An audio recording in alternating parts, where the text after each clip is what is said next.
दत्तात्रेय जयंती की पावन रात थी, जब चंद्रमा अपनी चमक बिखेर रहा था और गांव के लोग इस शुभ अवसर पर अपने घरों और मंदिरों को दीपों से सजाने में व्यस्त थे। लेकिन घने जंगल के बीच स्थित प्राचीन दत्तात्रेय मंदिर अपनी अलग ही खामोशी में डूबा हुआ था। इस मंदिर के बारे में कई रहस्यमयी कहानियां सुनाई जाती थीं।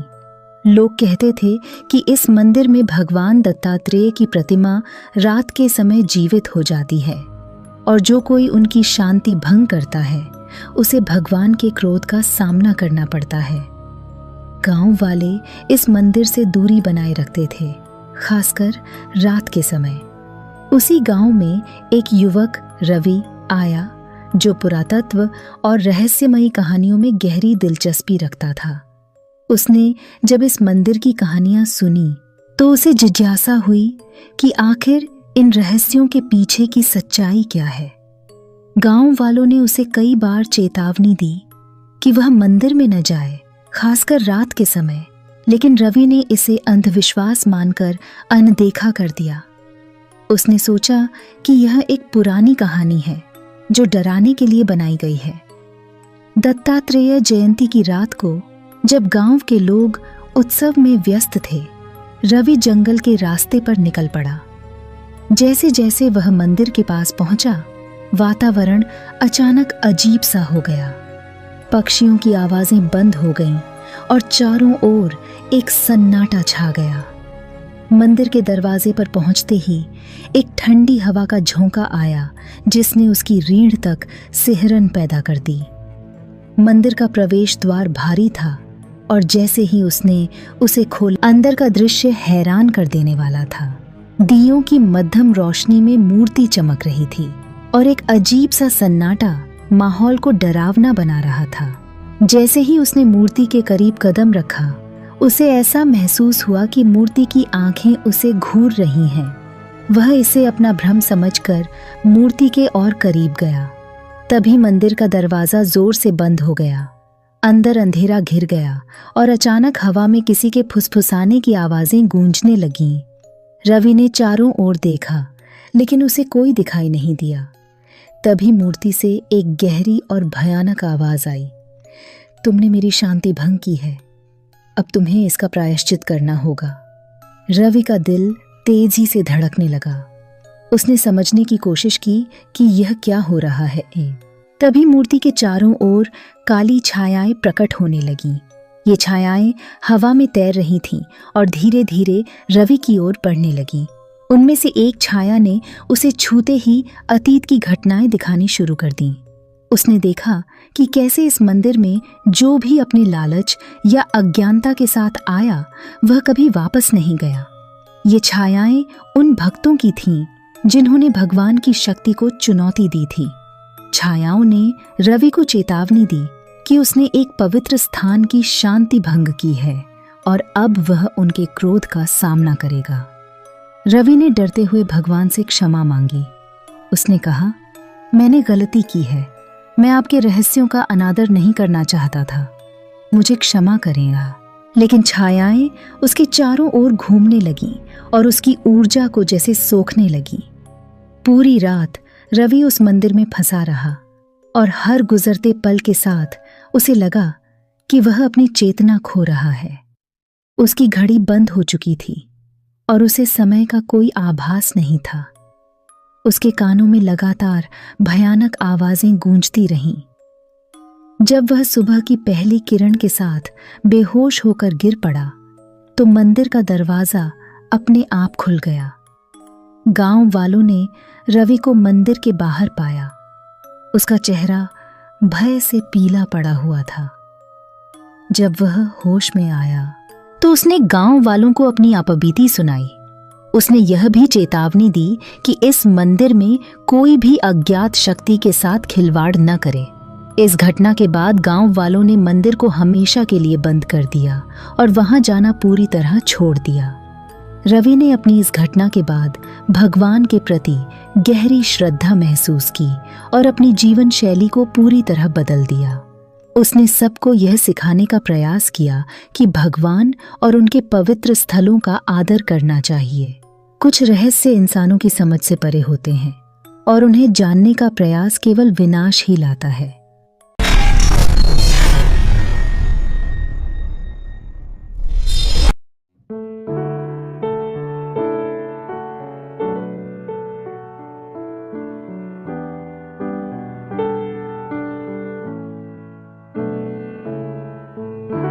सास और बहू की महाभारत।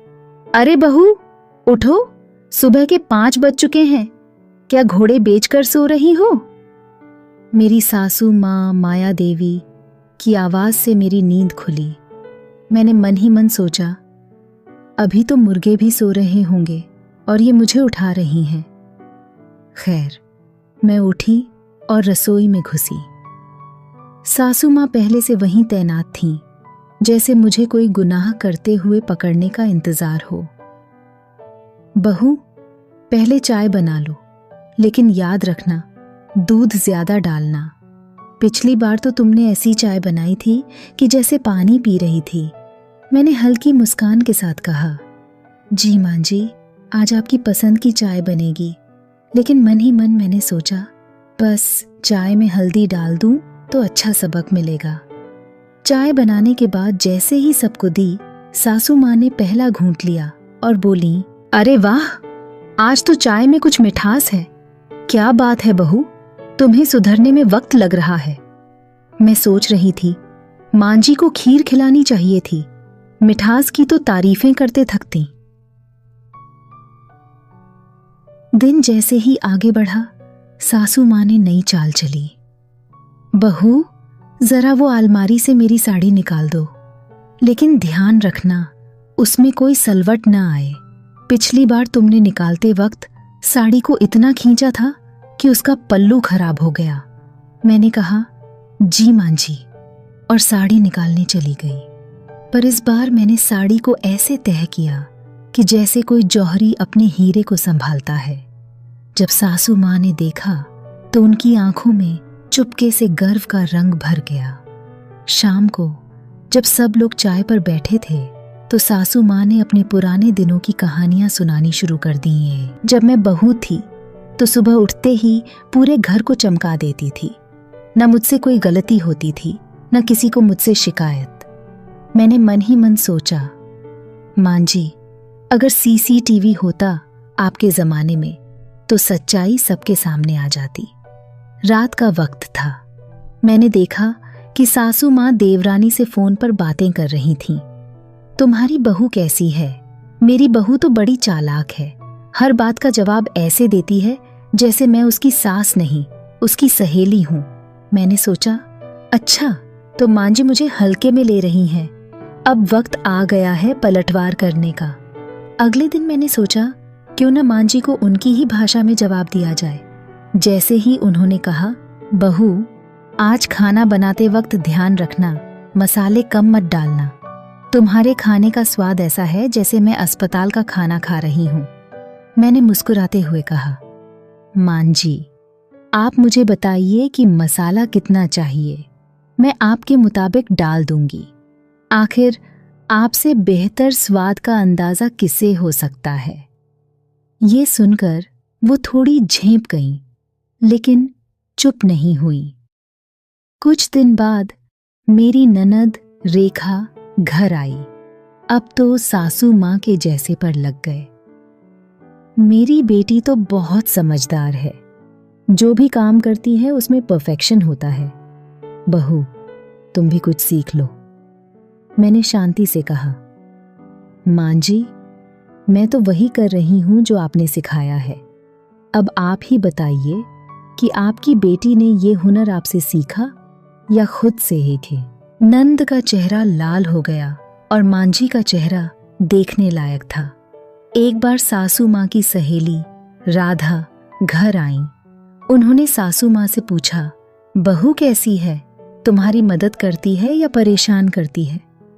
मांझी ने कहा, अरे मेरी बहू तो बिल्कुल मुझ पर गई है, इतनी समझदार और मेहनती है कि पूछो मत। मैंने सोचा, वाह मांझी, बाहर तो आप मेरी तारीफों के पुल बांध रही हैं और घर में मुझे खूब सुनाती हैं। ऐसे ही हमारे घर में रोज छोटी मोटी लड़ाइयाँ चलती हैं, लेकिन इन नोकझोंक में ही हमारे रिश्ते का असली स्वाद छुपा है। चाहे सासू माँ मुझे ताने दें या मैं उन्हें हल्के फुल्के जवाब दूं, आखिर में हम एक ही टीम के हिस्से हैं बहन।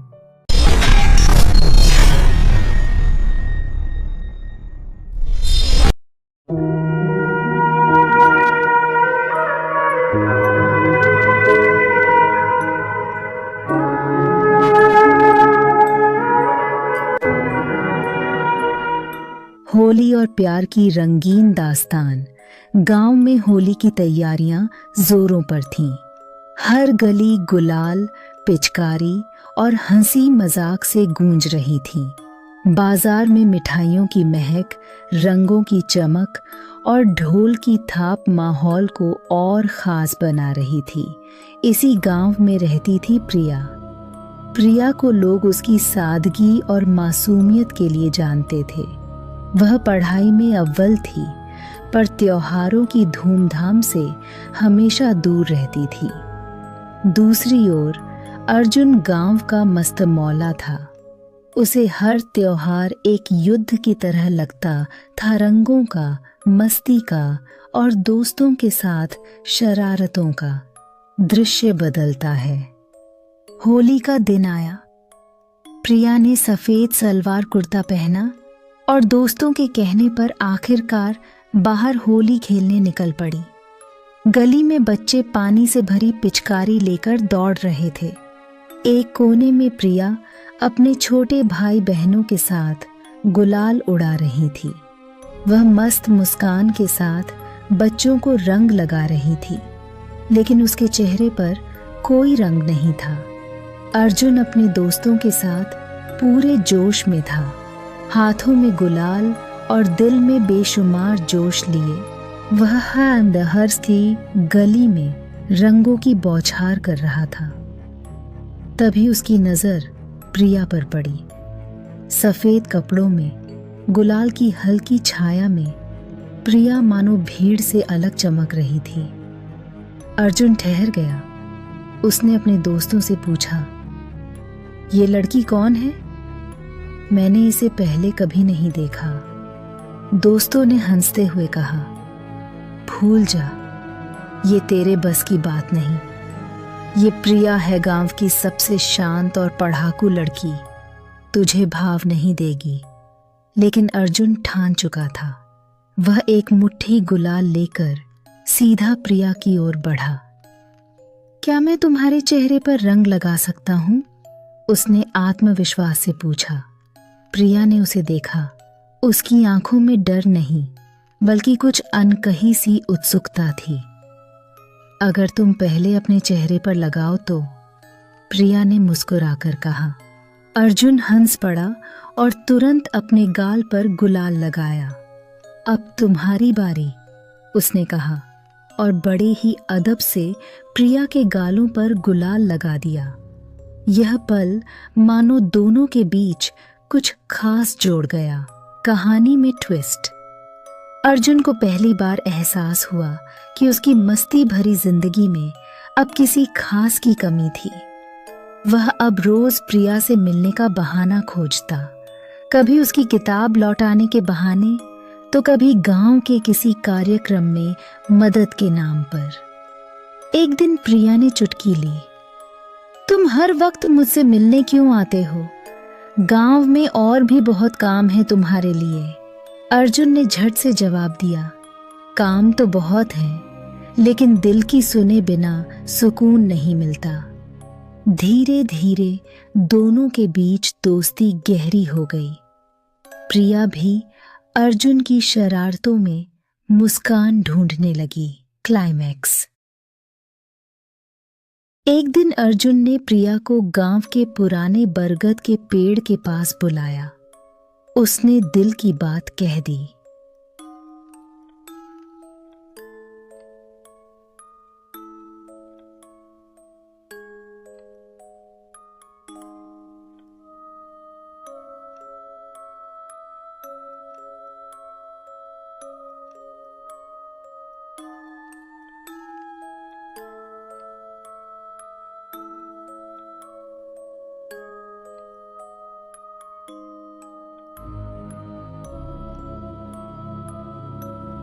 प्रिया, तुमने मेरी जिंदगी में होली के रंग भर दिए हैं। मैं चाहता हूँ कि हर होली तुम्हारे साथ बिताऊं। क्या तुम मेरी जिंदगी का हिस्सा बनोगी? प्रिया कुछ पल चुप रही, फिर बोली, अर्जुन, तुमने मेरी जिंदगी में मस्ती और खुशी भर दी है। मैं भी यही चाहती हूँ। अंत में परिवारों के शुरुआती विरोध के बाद भी दोनों ने एक दूसरे का साथ नहीं छोड़ा। आखिरकार पूरे गांव की गवाही में होली के दिन दोनों की शादी हुई। उस दिन रंग, ढोल और खुशी पूरे गांव में गूंज रही थी। मोरल, होली का असली मतलब सिर्फ रंग नहीं, बल्कि दिलों को जोड़ने का है। सच्चे प्यार में मुश्किलें आती हैं, लेकिन सच्चाई और समर्पण उन्हें पार कर लेता है। यह कहानी न सिर्फ प्यार का मतलब समझाती है, बल्कि यह दिखाती है कि सादगी और मस्ती मिलकर जिंदगी को कितना खूबसूरत बना सकती हैं।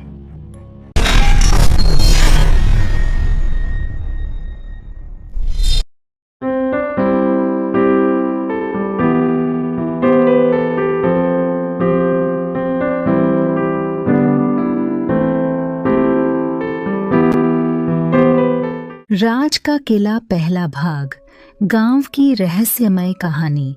बहुत समय पहले की बात है। भारत के एक सुंदर और शांत गांव चांदपुर में एक पुराना और रहस्यमय किला था। यह किला गांव के बाहर एक पहाड़ी पर स्थित था और सालों से वीरान पड़ा था। गांव के लोग कहते थे कि किले के अंदर खजाना छिपा है, लेकिन वहां पहुंचना किसी के बस की बात नहीं थी। किले के बारे में यह भी मशहूर था कि वह जादुई है और जो भी उसके अंदर जाता है वह या तो कभी वापस नहीं आता या पागल हो जाता है। गांव की बहादुर लड़की कभी की काठी है। चांदपुर में रहने वाली एक युवा लड़की आंचल बेहद बुद्धिमान और निडर थी।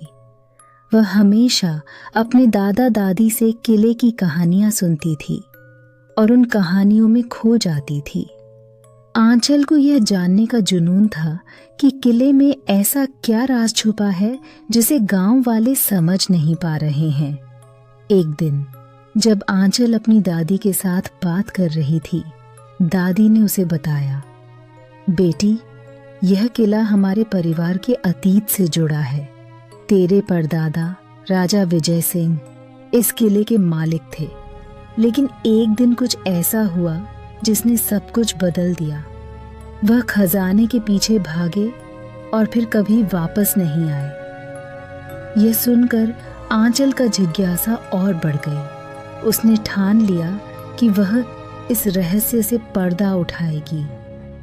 यात्रा की शुरुआत आंचल ने अपने 3 करीबी दोस्तों विकास, नेहा और सूरज को इस मिशन में साथ लिया।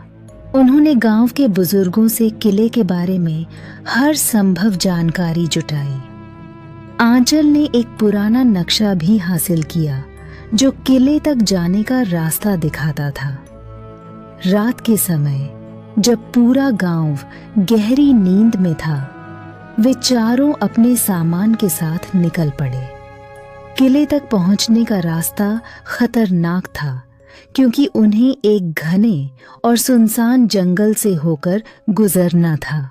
जंगल का रहस्य। जंगल में घुसते ही अजीब आवाजें सुनाई देने लगीं। कभी किसी जानवर की आवाज आती तो कभी ऐसा लगता कि कोई उनके पीछे चल रहा है। सूरज ने डर कर कहा, आंचल, ये जगह अजीब है, वापस चलते हैं। लेकिन आंचल ने कहा, हमने ये सफर शुरू किया है, अब पीछे हटना कायरता होगी। थोड़ी देर बाद उन्हें एक पुराना पत्थर मिला जिस पर अजीब से निशान बने हुए थे।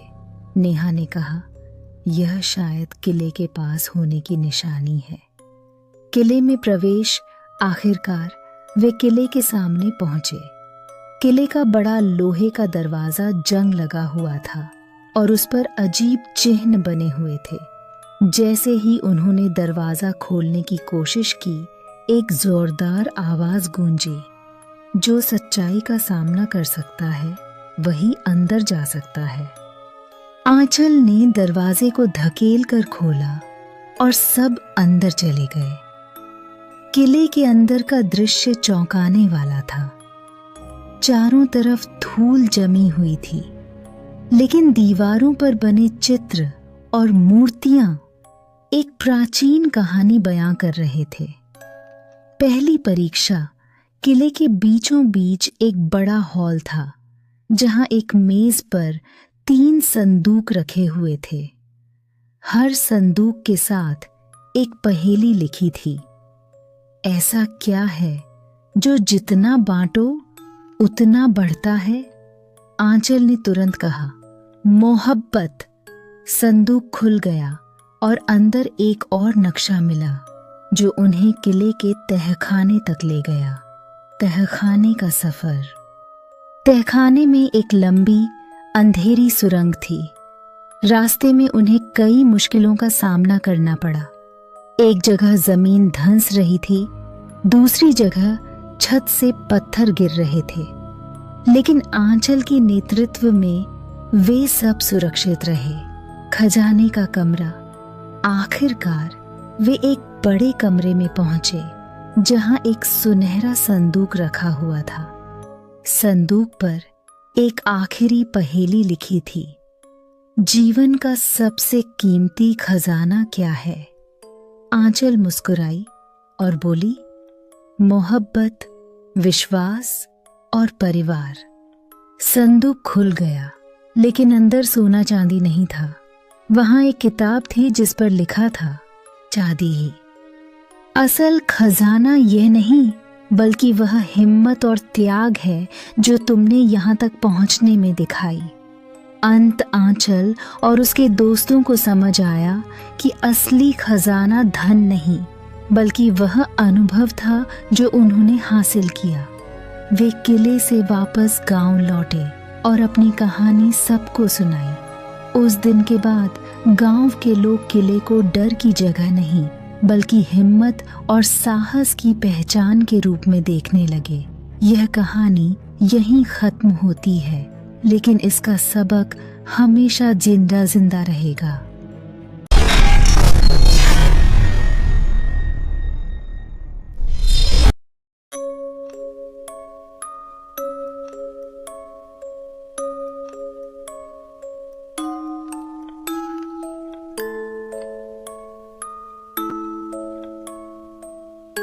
शीर्षक, पाताल लोक का रहस्य।